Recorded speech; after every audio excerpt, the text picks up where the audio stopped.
Well, I grew up kind of bouncing all over the Northwest before we wound up about 1956 is when we moved to the Valley.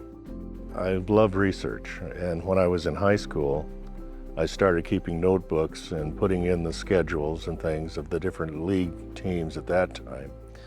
And it just became a hobby. And as the years went by, even after I graduated from high school, I kept doing that. And about a decade in, I thought, I've got all this stuff in these notebooks.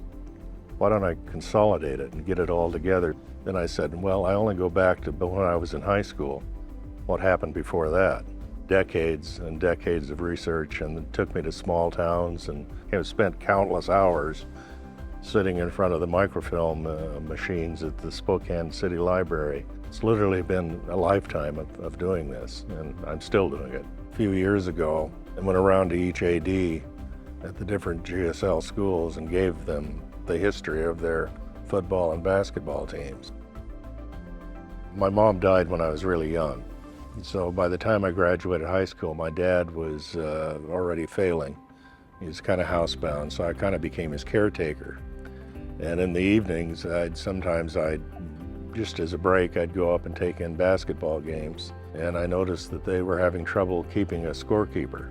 So Jack Blair, who was the head coach at the time, I went down after one game and said to him, Jack, you need a scorekeeper next year. I might be able to help you out on that. He called me before the next game, and the rest is history. Last season was my 40th. It's taken me places I never would have dreamed. As much as I give to them, they give more back to me. I'm going to miss it when I can't do it any longer. Hopefully that'll be a while yet. When they gave me the call to tell me that I'd been chosen, first of all, I was surprised. It came out of the blue. I'm not terribly comfortable when the spotlight gets close. Struggling a little bit with that, but I really appreciate the honor.